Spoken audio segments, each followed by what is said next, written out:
Today I'm with Stephanie from Honig Winery in Napa Valley, and Stephanie's going to give us a little background on the winery, the place that the winery is located, which is in Rutherford and Napa, and a little bit about the Sauvignon Blanc that they produce. So Stephanie, tell us a little bit about Honig Wines and yourself. Great. Thanks so much for having me.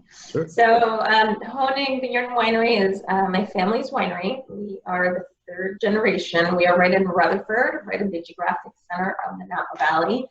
So I like asking these questions, but since the video, I will just give you the answer.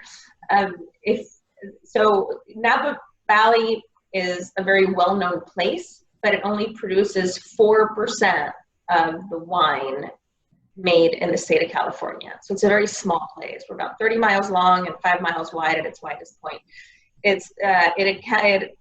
It contributes about a third of the value, so about close to 35% of the dollars generated for California wine. So we're really at the top of the pyramid in terms of quality. 4% of the wine, but 30% of the value. So big. Correct. So premium, and that's in this very small area. So within this small area, there's 17 different sub-appellations, and we call them AVAs, agricultural viticultural areas. Yep. And we are one that's called Rutherford, so right in the middle, right on the valley floor. Now, my husband's grandfather purchased this property in 1964. He bought it from the Wagner family. They're our neighbors. They own Camus Winery, which may also be on some of your wine lists. And he had an advertising firm in San Francisco, so he was selling off all the fruit, had the dream of someday retiring and making wine, but unfortunately he passed away in the mid-70s. So at that point, my mother-in-law, father-in-law, and Michael's aunt and uncle inherited the property, didn't know anything about wine or the wine business, but wanted to make a wine in their father's honor. So they hired a gentleman to get the winery up and running and founded the winery in 1980. And at that point, this gentleman started making just one wine, a Sauvignon Blanc, very much in the style of the one we're talking about today. And a couple of years into that, they realized that this gentleman knew how to make wine, but didn't know how to sell or market wine. So they were losing stuff. Yeah, exactly right. So the family was losing so much money that they decided to sell everything and get out of the wine business. And at that point, Michael's the oldest of the 4 siblings, and he had grown up in San Francisco. He was 21 years old. He had spent weekends and summers on the property in Rutherford, and he just felt that if they sold it, they would never be able to afford to buy it again. So he asked his dad if he could leave college at the age of 21 and take over the business and keep it in the family. So his dad said, sure, give it a go. It can't get much worse. So he left in 1983 and started selling door-to-door to restaurants in San Francisco, Sauvignon Blanc, telling people why they should have a Sauvignon Blanc on their wine list. No one drank Sauvignon Blanc in the 80s, right? A little unusual, yeah. Yeah, Robert Mondavi had to rebrand his Fumé Blanc because people weren't buying it as Sauvignon Blanc. So he would go around and tell people why they should have a Sauvignon Blanc on their wine list, and then every morning he'd load up a station wagon and go and deliver his wines, and then at lunchtime go shower, have lunch, and go back out and sell. And he did that for close to 10 years. I've heard the stories from Michael, and we've talked and worked together, and he's told me literally what you just said, like loading up the trunk of the car and going from restaurant to restaurant, dealing with the owners and the chefs and stuff to sell the wine. So pretty incredible. Yeah. But so I just talked to Michael. He's about the Cabernet that you guys produce. He doesn't really have a whole lot of energy. He's kind of like really low key kind of guy. I say that sarcastically because he's like bouncing off the walls usually. But you guys have been making Sauvignon Blanc almost as long as almost anybody in Napa, right? So and you grow it right there on your Rutherford estate, or does it come from other places? It's our 40th vintage, actually. 2019 is our 40th vintage, so we've been making Sauvignon Blanc for 40 years. We grow it here on our property. We have, as I said before, a 68-acre parcel, but about 55 of those acres are planted to vine. And it's about 2/3 Sauvignon Blanc, 1/3 Cabernet Sauvignon. So that's all we make. We make Sauvignon Blanc and Cabernet Sauvignon, which are the grapes that grow best here, right? Little unusual that you're still growing Sauvignon Blanc, other than you have the history with it. But the place that you're located is really known as the center of Cabernet production, really. So you mentioned like the Wagners. Who else are kind of your neighbors that surround you there? That I'm sure they're all Cabernet producers. Yeah, well, Camus, Frog's Leap, Quintessa, Round Pond. Those are all our immediate neighbors, our close neighbors. The Frank family, those are all our neighbors. So yeah, so it is, you know, Rutherford is known for the Rutherford dust, and Cabernet is king. We get great Sauvignon Blanc. What happens in the Napa Valley overall is as property values went up for the last, whatever, 30, 40 years, people could get so much money by selling Cabernet. They can get a lot more money for a lot more bang for their buck, right? So if you can buy, you know, so if someone's a grower and they're selling off their grapes every year, and if they can sell a ton of Sauvignon Blanc for $2,000 a ton, but they can sell a ton of Cabernet with the same piece of land for $6,000 a ton, then they go to farming Cabernet. Yeah, for basically the same work. Triple your right. But it's unfortunate because, I mean, sure, in some land you can plant both, but there are sites that are better for one or the other, right? But a lot of Sauvignon Blanc has been ripped out for that exact reason. So we chose to stay true to Sauvignon Blanc. We have Cabernet as well, but because we've had the land in the family for so long, we're able to make some really delicious Sauvignon Blanc here, and we continue to do so. So what we do for our classic Sauvignon Blanc, which is the one we're talking about, is our flagship Sauvignon Blanc, is we use our fruit from our property as the core of the blend. And then we also purchase fruit from other families that we've worked with for a long time to round out that blend. So that's why it's not a Rutherford appellation wine, because it also has fruit from other growers. So up until 2 years ago, it was always a Napa wine. Now we started also sourcing fruit from some of our growers. We have a couple growers that have some great properties in Lake County. So it would always be primarily Napa, but we're trying to get the best expression that we can get out of and keep it as an affordable price too. So we buy some fruit from Lake County and some fruit for Solano County. So it's a 3-county appellation wine. And this vintage, I had to write it down because it changes every year. It will always lead with Napa fruit because we're a Napa centric winery and it's a Napa wine, and that's the style that dominates. So in this vintage, it has 63% Napa Sauvignon Blanc, 29% Lake County, and 8% Solano County. And that's on the back label.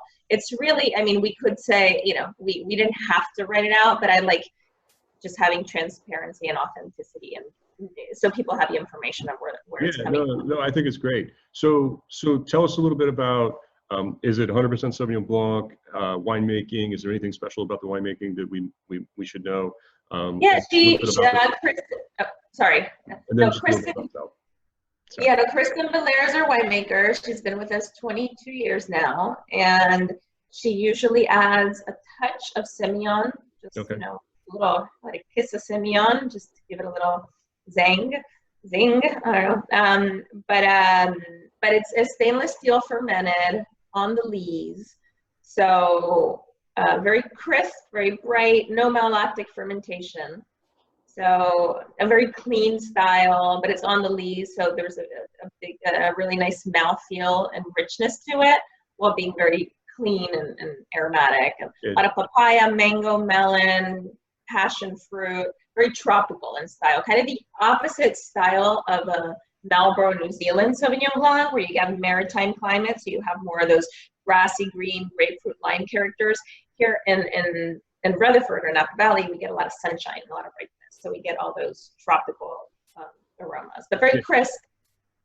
Nice. So I guess for folks who, like you just said, the Marlborough style, that's a little bit more pungent and lime and herbaceous.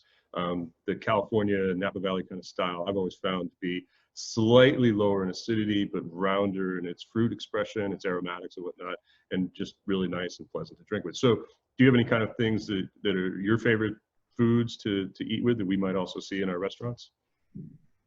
Well, I think it's great to drink, as an aperitif. You can drink a before you order. But then in terms of pairings, it's a great oyster wine. It's a great raw fish wine, any sashimi, poke kind of dish. Yep. Great with salads and cheeses. If you have like a salad with either goat cheese or pecorino or the feta, that really cuts into the rich, the acidity cuts into the richness of the cheese. Yeah. And any like nice fish dishes. I mean, it stands up to salmon, but it works with halibut. So I mean, any really even chicken, because it's a pretty flavorful wine. Yeah, I think with that Napa Valley style Sauvignon Blanc that you guys make, pairing it to our menus is pretty easy in a lot of cases, because we have all those things that you just mentioned. Whether they're oysters, we only we only sell a few thousand oysters every day, as well as the salads, the lighter dishes like the seafood and the poultry and whatnot. And so yeah, so it's a great, really diverse wine, especially this time of year. We're moving into spring and summertime, where we get a lot more vegetables and fresh ingredients coming from our farmers. So it's a great pairing in that respect too. So all right, any last thoughts to leave us with on Honig Sauvignon Blanc? No, the only thing that is part of kind of our signature is that we're known for is our sustainable practices. I don't know how much you want to focus on that. People look for that. We like to talk about that. Oh, good. Okay, so we're known as leaders in sustainability. We were one of the first 17 wineries to be certified sustainable 11 years ago now. Okay. 12 maybe. And but we install, and we have, so people are more familiar with the term organics, and organics is wonderful because it's not using herbicides and pesticides, and and clean food.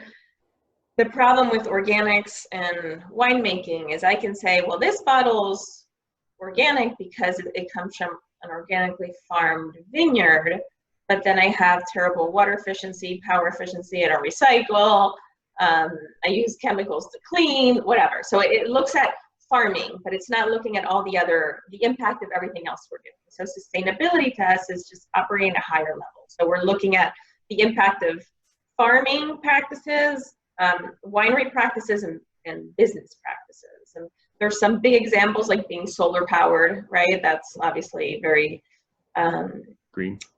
Yeah, and but then little things like the weight of our glass. So if you look at we weigh one of our bottles, it's 85% of the traditional Bordeaux bottle, and weight. And say, okay, well, 15%, who cares?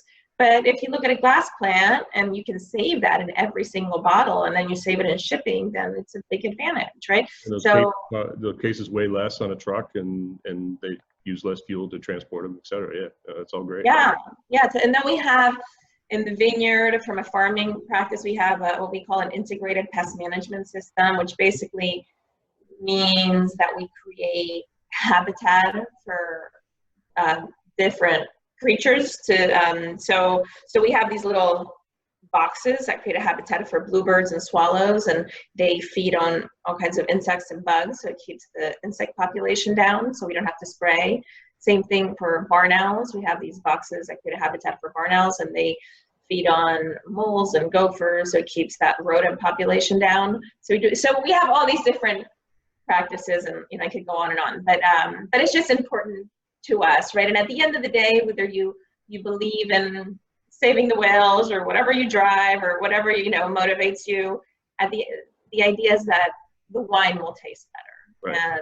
And if you start with a better product, if you start with, if chef starts with making a sauce with a heirloom organic tomato, or starts with some gassed up, commercially made tomato, you're going to have a better sauce with the heirloom. So it's the same idea. If we have a really healthy grape, and a healthy environment, then the wine will taste better. So just to kind of tie into that a little bit, what does Honig mean? Honig's our last name, but it means honey in German. So that's why when you look at the bottle, you look at the logo, and on the cork too, but on the label, there's an H with a little B. Right. So, So the bees are important in the environment. That's where I was kind of going with that. well, it fits in with our sustainable practices too. We do have bees on the property, so yes, but it's the branding is due to our name. Yes. All right. Cool. Yeah. Well, I appreciate you giving us all that information. There's a lot of good stuff to think about, and we like selling Honig Sauvignon Blanc and Honig Cabernet, so we'll continue with that, and you guys keep making good wine. Thank you so much for supporting the wine. Thank you. Appreciate it. Yes. Thanks, Stephanie. Okay. Thank you. Thanks for having me.